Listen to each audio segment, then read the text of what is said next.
नमस्कार, आपका बहुत बहुत स्वागत है। यदि किसी जातक की जन्म कुंडली में 3 ग्रह चंद्र शुक्र और बुध एक साथ बैठे हों तो इसमें चंद्र और शुक्र को बहुत हानि उठानी पड़ती है।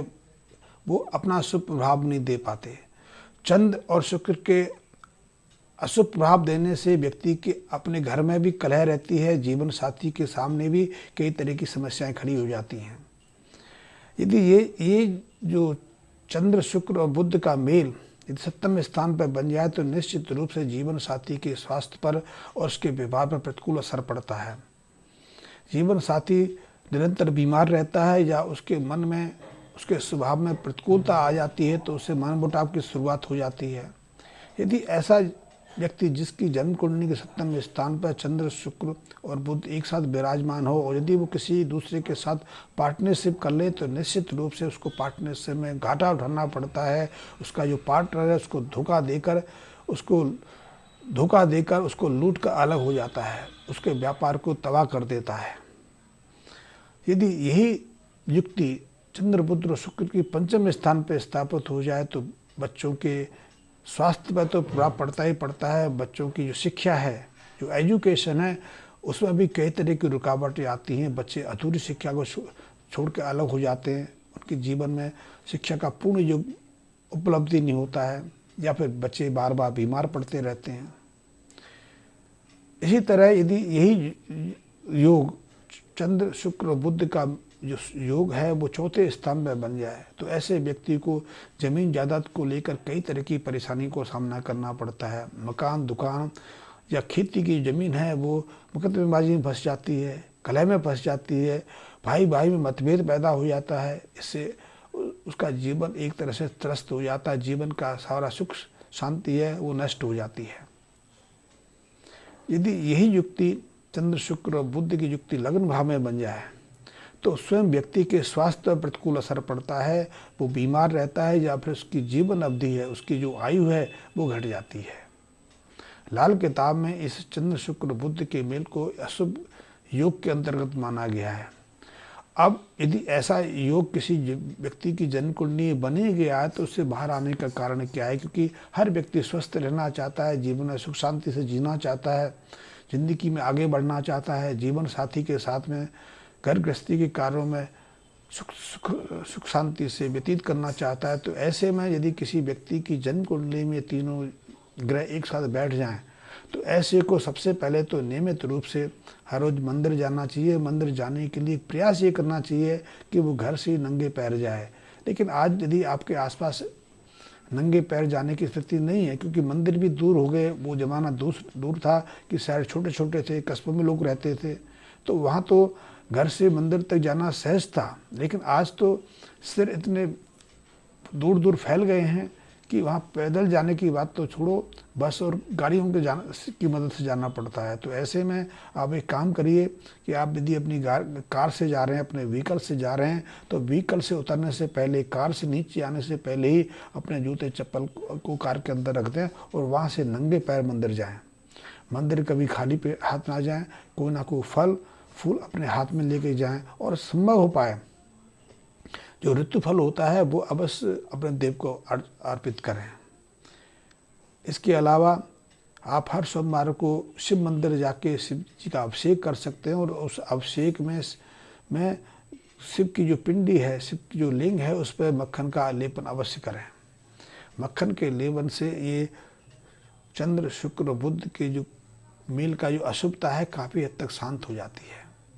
जो प्रतिकूल असर हैं वो हमें अपना असर नहीं दिखा पाते, इसलिए जीवन साथी के स्वास्थ्य में भी पूरा असर होता है और स्वयं जातक का स्वास्थ्य भी ठीक ठाक बना रहता है। उसके जीवन में व्यापारिक दृष्टि से देखें या आर्थिक दृष्टि से देखें तो किसी तरह की रुकावटें नहीं आती। वो जीवन में फलता फूलता है, आगे बढ़ता है और उसकी संतान भी सहजता से अपने सभी प्रयासों में कामयाब होती हैं। उनकी शिक्षा भी पूर्ण हो जाती है और वो जीवन में सहजता से स्थापित भी हो जाते हैं। तो ये चंद्र शुक्र बुध के मेल से केतु को भी प्रतिकूल असर हो जाता है क्योंकि ऐसे में केतु को शुभ करने के लिए, केतु का शुभ लाभ लेने के लिए हमें केतु की प्रसन्नता के लिए 3 केले जब भी आप मंदिर जाएं वैसे तो इस उपाय को 43 दिन लगातार ही कर लेना चाहिए, ताकि पूरा साल आपका सुख संपदा से व्यतीत हो, किसी तरह की तनाव की, किसी तरह की प्रतिकूल स्थिति का आपको सामना ना करना पड़े। क्योंकि केतु कभी भी अचानक ऐसी विषम स्थितियाँ पैदा कर देते हैं, खास करके पुत्र संतान की तरफ से। या तो संतान कुछ ऐसा अशुभ कार्य कर देता है, कोई ऐसा व्यवहार दिखा देता है जिसको लेकर आप चिंतित हो जाते हैं, आपकी नींद उड़ जाती है, आपकी मानसिक शांति में खलल पड़ जाता है। तो उस संतान से मिलने वाले प्रतिकूल स्थिति को समाप्त करने के लिए आप 43 दिन लगातार साल में एक बार कम से कम किसी मंदिर में 3 पके लाल पके पीले केले लेके जाएं और उनको वहाँ देव प्रतिमा को समर्पित करें। केतु के इस उपाय से संतान के से जो कोई प्रतिकूल स्थिति का सामना करना पड़ सकता है, उसका पूरी तरह से समापन हो जाता है। संतान से आप किसी तरह से चिंतित नहीं रहते। मात्र इन थोड़े से उपाय करने से चंद्र शुक्र और बुध का ये मेल आपके जीवन में किसी तरह की विषमता को भर नहीं पाता है। आप सहजता से, आनंद से, सुख समृद्धि से अपने जीवन को यापन कर पाते हैं। मित्रों, यदि आपके जीवन में कोई समस्या है, आप लाल किताब से समाधान चाहते हैं, क्योंकि मैंने देखा है लाल किताब भी कुछ चीज़ों में उतना प्रभाव नहीं देखा पाती। तो मैंने एक अनुभव किया है कि लाल किताब के साथ में यदि रत्नों को समावेश कर दिए जाए, रत्न तो बहुत महत्वपूर्ण है, क्योंकि रत्नों का अपना एक आभा मंडल होता है, प्रभाव मंडल होता है। जैसे कि मैं उदाहरण के स्वरूप बताऊं कि कोयला भी कार्बन से बना है और जो हीरा है उसका निर्माण भी कार्बन से हुआ है, लेकिन दोनों की ऊर्जा क्षेत्र में ऊर्जा की जो मात्रा है उनमें बहुत अंतर है। जो हीरा है वो ऊर्जा का विपुल स्रोत है, और कार्बन जो कोयला है वो ऊर्जाहीन है। ठीक ऐसे ही एक जीवित मनुष्य और शव के अंदर एक फर्क है। दोनों का एक ही शरीर है। वो सब भी कुछ क्षण पहले, कुछ घंटे पहले जीवंत था, लेकिन अब उसके अंदर प्राण नहीं है। और जीवित मनुष्य के अंदर, स्वस्थ मनुष्य के अंदर अभी तक प्राणवायु का आगमन है, वो जिंदा है, क्योंकि उसके अंदर प्राण विद्यमान है।